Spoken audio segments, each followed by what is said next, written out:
Hi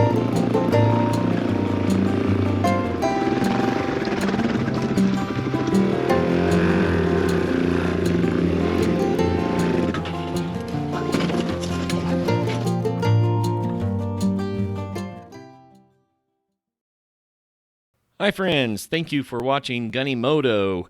Hey, today we're going to ride from Colorado's last great ski town, Crested Butte. We're going to go past Gothic all the way to the top of Schofield Pass through some of the most epic scenery in all of Colorado. Thanks for joining. So this is still Crested Butte, of course. Wanted to point out the clouds. It's getting colder, and the mountains you see in the distance there, that's where we're headed, to the highest elevation yet. So I'm going to put some more clothes on. We're going to head that way. Free bus transit. Gets you up to the ski area all around town. There's even free busing between Gunnison and Crested Butte as well. Amazing place. I'm going to stop for gas on the way out of town here, on the way up toward the ski area.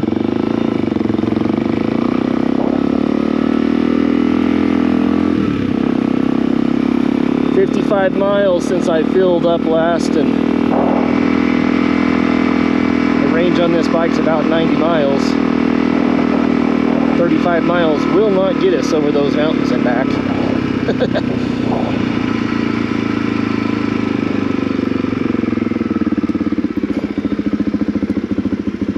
Let's see, $4.20 a gallon. Okay. Got a little over a gallon of gas. Yeah, it's fun. That high peak right in front of you there that's kind of red colored, that's a Red Lady Bowl that everyone skis that I was talking about.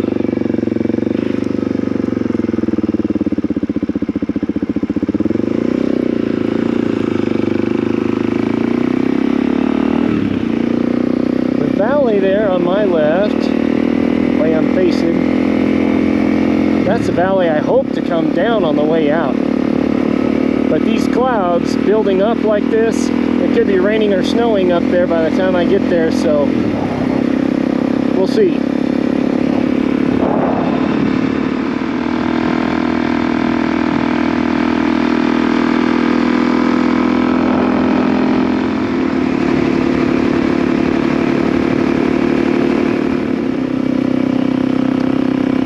Crested Butte. That's a ski area. You see the ski lift there.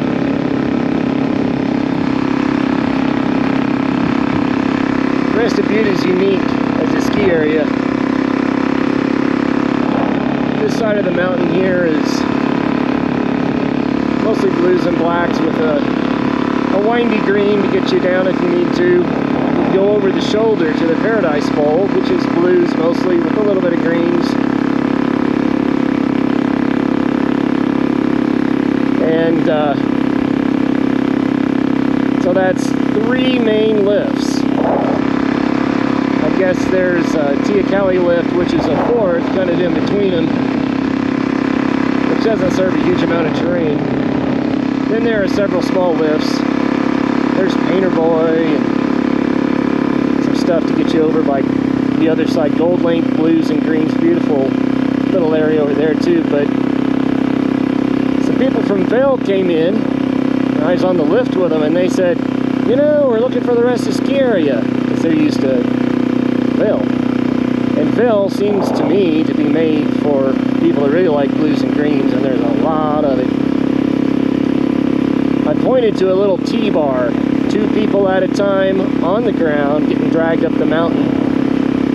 I said, that T-bar right there serves about half the ski area, and it's all double black extreme, and that's what's unique about Crested Butte. They have about as much extreme terrain as they have anything else, but there's only one T-bar. Surface lift drags you up the mountain. But what great skiing it is. ski area over here. There are a lot of houses. A nice subdivision of mansions. Single buildable lots on this mountain right here. Without a house, just empty land. Go for $1 to $2 million. I'm not talking about acreages. I'm talking about quarter-acre buildable lot. The mountain on the left, the small mountain here, is called Snodgrass. And that's where everyone comes to skin up a mountain and ski down. And they're talking about putting a lift over there and making it part of the ski area. But as it is now, it's all just backcountry skiing. As you can see, the right-hand side of it gets really steep, and that side over there has avalanches every year, and people have died there many times. But this left-hand side, the terrain is not steep, and really good snow. It's just a beautiful way. If you like tree bashing, there is a road that you can ski down and up. That is, I call it a blue. It might be green steepness, but it's not groomed, so it can be kind of weird. But once you get into the tree bashing, it's black. Definitely black skiing. So this is the view over the town of Crested Butte. So where I'm facing right now is where we rode into Crested Butte over Schofield Pass. When a storm goes through that pass, threads a needle literally between the West Elks and the Elks, then that storm can pile up on Crested Butte Mountain and dump many feet of snow all in one event. It's impressive. Or a storm that comes from the due south. Now keep in mind, we're talking about a snowstorm from the due south, which is rare. But a snowstorm from the due south can also give Crested Butte a lot of snow. But most of the storms that blow through hit these surrounding peaks, like Irwin, Ruby, Whetstone, Gothic, Mineral Point over there. All these peaks are laying back behind. They actually get a heck of a lot more snow than the ski area does.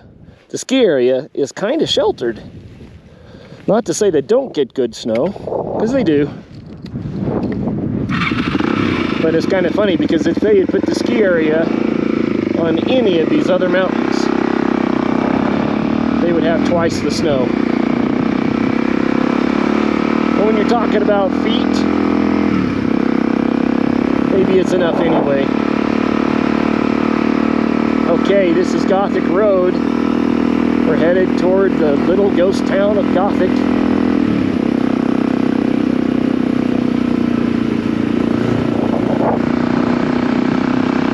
So the town of Gothic is best known now as a scientific kind of a research center. I believe it's called Rumble, Rocky Mountain Biological Laboratory.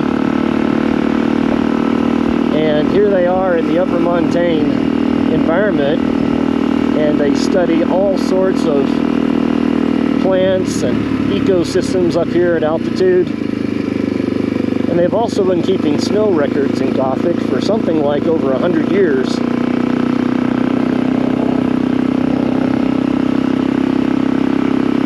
People are analyzing the snow records in Gothic to see if they can find evidence of climate change with the snow totals.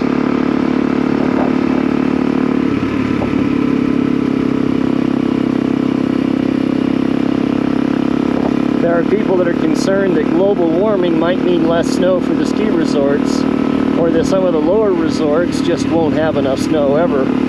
And it's true. There were some very small ski areas in parts of Colorado that were at low elevation. I mean, there was even one in Colorado Springs, which is super low elevation. And they don't get enough snow these recent years, but I don't know if they ever really did. But a lot of those small, low elevation resorts have closed, and I'm not sure if it's because of snow conditions or if it might be more just a matter of the big resorts open and people favor the big resorts. Climate change is kind of a fascinating hot topic.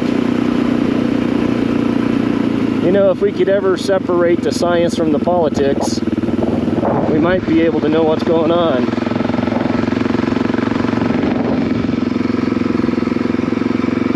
I'll pause here so you can look down in this river valley. So this is the East River snaking through this valley. The east goes all the way down the valley and joins the Taylor to form the Gunnison. So this is kind of the headwaters of the East River.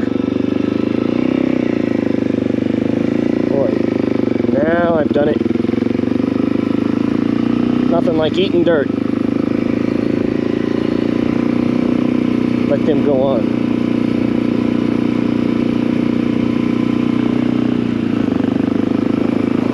So what about climate change? For the longest time,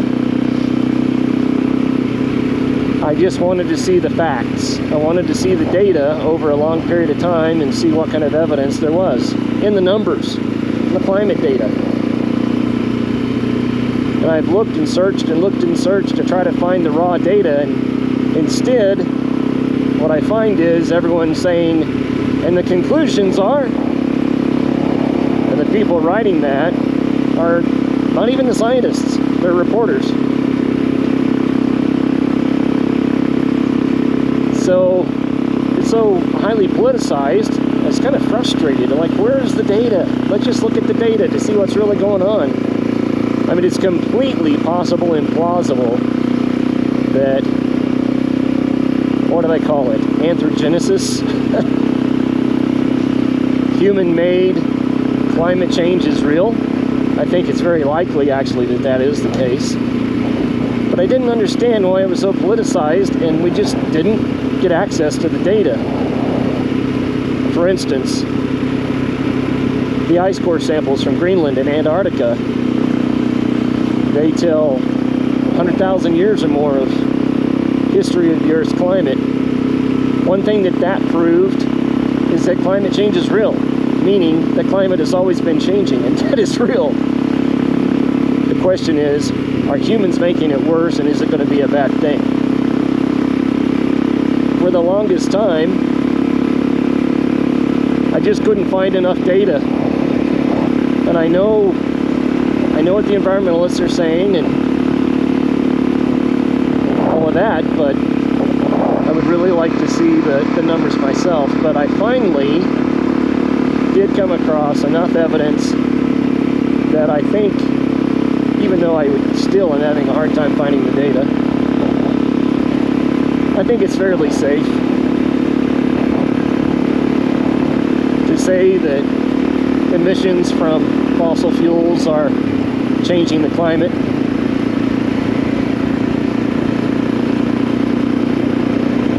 So that mountain in front of us is called Gothic. I think it's because it looks like a Gothic cathedral with flying buttresses. Flying buttresses are an architectural marvel to hold massive high cathedral walls up so they don't fall down. These flying buttresses are falling down. I love the mountains that have steep cliffs like that. I just think it's lovely.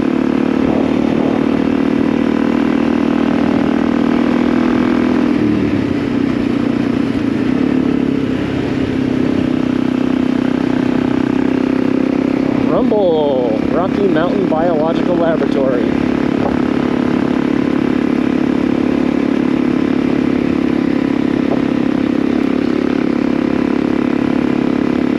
One thing that I know is true, and we have plenty of numbers on, it is true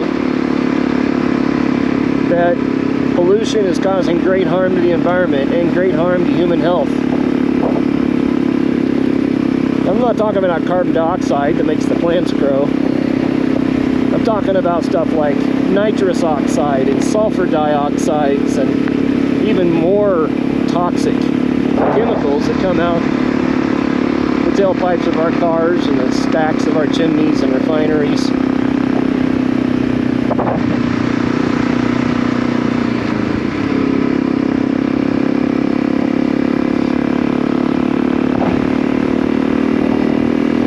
Quite a bit of rain ahead.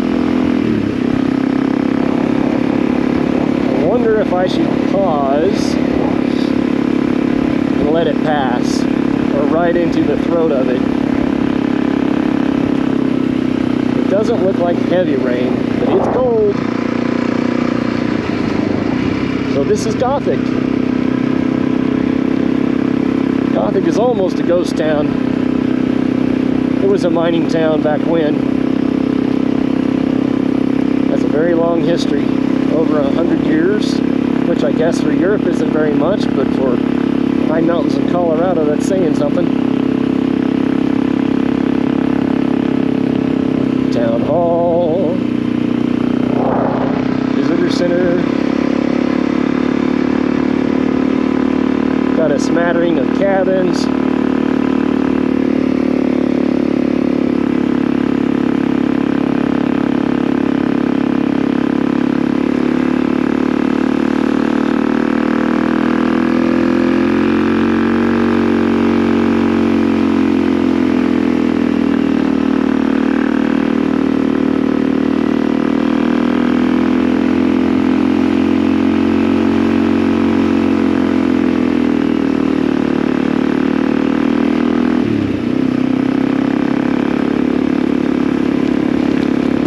Here's the rain.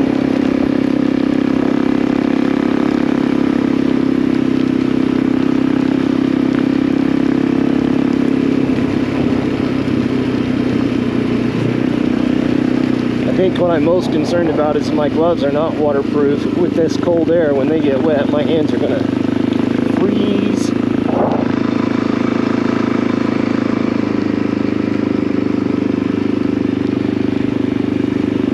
But it looks like the rain is moving through.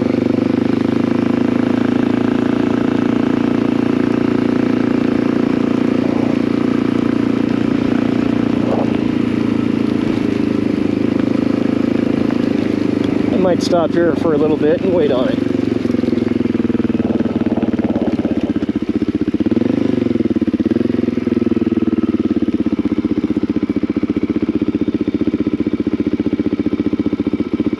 Looks like a lot of it is grapple. Grapple are round, wet snowballs before it becomes sleet. If it's truly grapple, it'll bounce off of you and not soak you, but I'm afraid that it's grapple mixed with rain.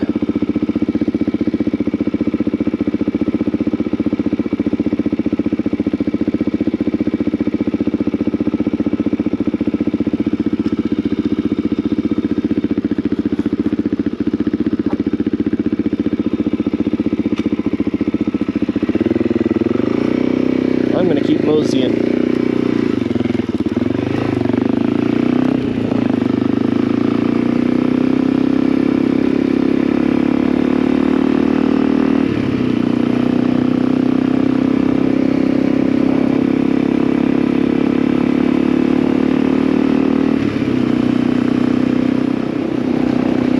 This road, during the summertime especially, or maybe only because it gets snowed out, but it gets a lot of traffic from the tourists. It's just so beautiful. And it really is a passenger vehicle friendly road up to about the top of Schofield Pass. But I understand the backside is not that.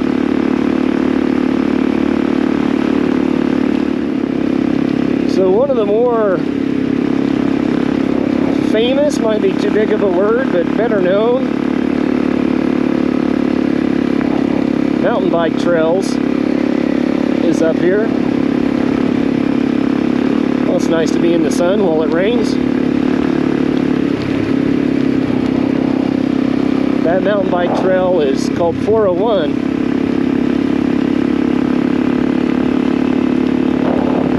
The mountain on the right, that steep slope you see coming down, the trail goes across that mountain up at about tree line.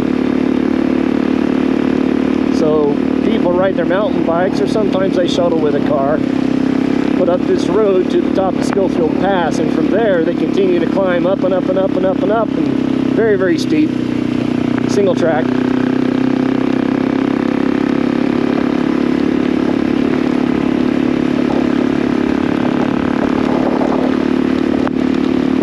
And it tops out just below tree line. And then it traverses downhill across the side of that high mountain. Has, of course, glorious views. And the wildflowers up there grow higher than your head when you're on a mountain bike. You kind of go through a tunnel of flowers. Definitely not a beginner trail, though. If you come off the trail and tumble down that slope, you might tremble for 100 yards or more. You never know. It gets really steep. And there are a few places where very, very few people actually ride. See if I can get the rain off the lens.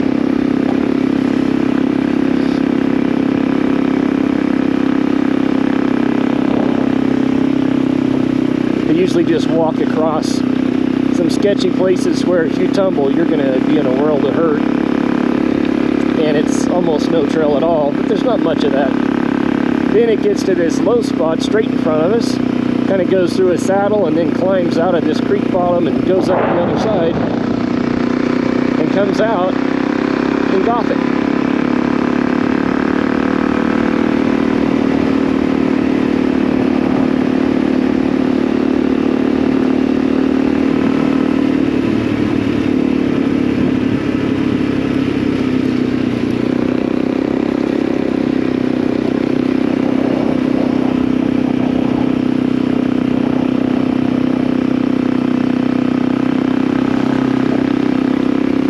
That little parking area right there, I believe, is the midpoint where you can leave 401 and come back to the road if you want to, instead of having to climb up the other side.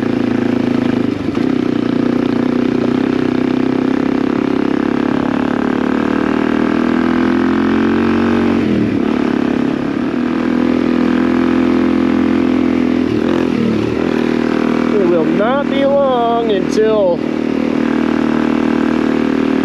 this will be snowmobile access only.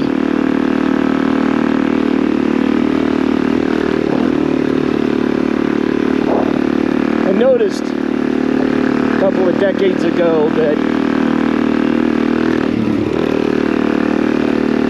mid-August or so, honeybees and hornets and wasps, especially hornets, start going nuts. They just get super aggressive to try to get food. And I also notice that that's the time when the sunlight's angle starts to change, and it almost feels like time is different. I've even noticed it in my pets that it seems like their appetite increases. They start getting kind of panicky to eat more and more and more, setting up for a hibernation.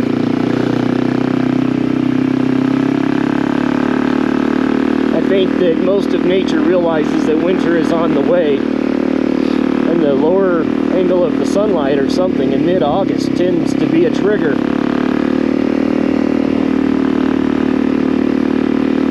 It almost gets to be frenetic. And I kind of feel the same way right now, because I love riding this motorcycle. Well, skiing is fun. When all these roads get packed out with ice and snow, you have to park the bike for a long hibernation. So right up here on the left is a beautiful lake. You can see a little small canyon down there where the creek is carved through.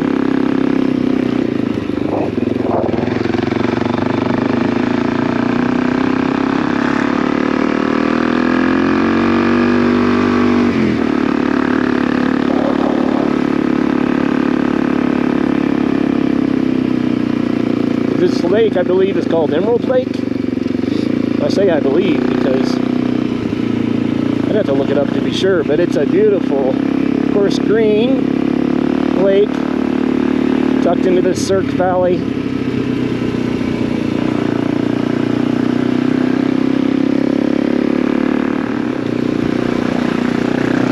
The bad news is there are plenty of clouds. We could hit it again.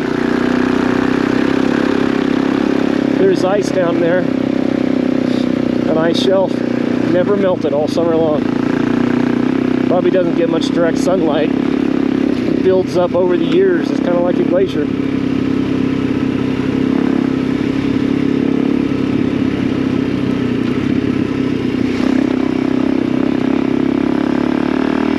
So receding glaciers do make it clear that we're on a warming trend, for sure.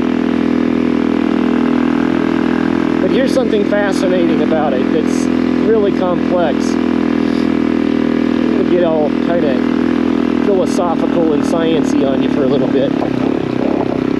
There's the lake.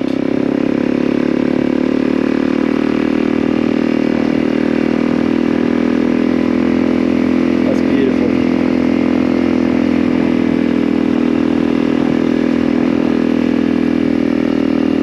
I'm gonna pause here. You can get a better look.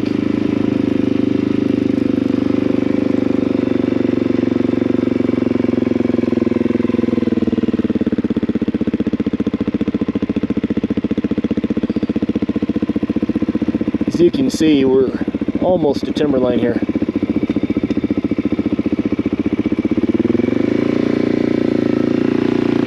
Tree line varies in elevation depending on climate and exposure.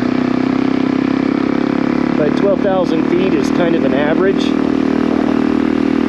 Sometimes as low as 11.5, sometimes higher like 12.5, but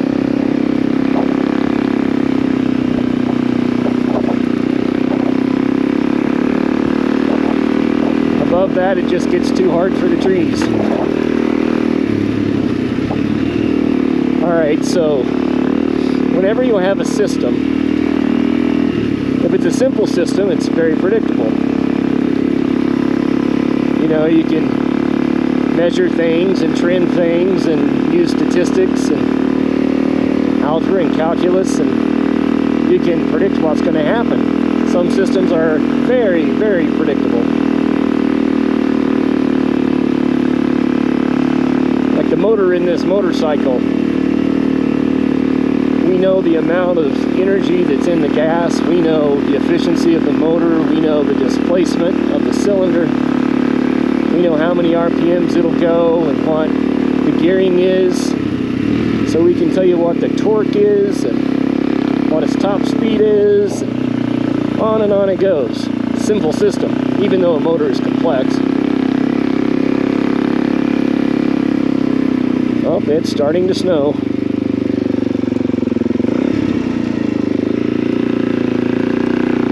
This is the top of Schofield Pass right up here.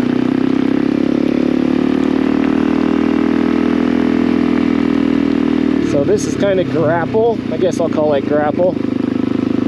But it bounces off my helmet and it's wet, so I don't know.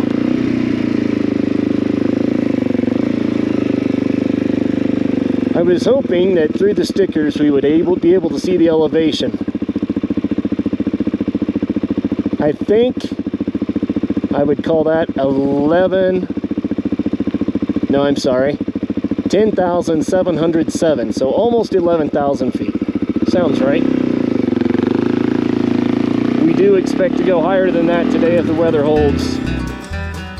We're going to pause here and start another episode. But in the next episode, we go over Schofield Pass down the backside and through the little town of Schofield. And then the road gets nuts. That's when we go down by Devil's Punch Bowl, and then we end up at a turn to Lead King Basin, some of the most spectacular scenery in all of Colorado. It's just glorious. So the roads are about to get super, super dicey. Join us on the next episode. We'll see you there.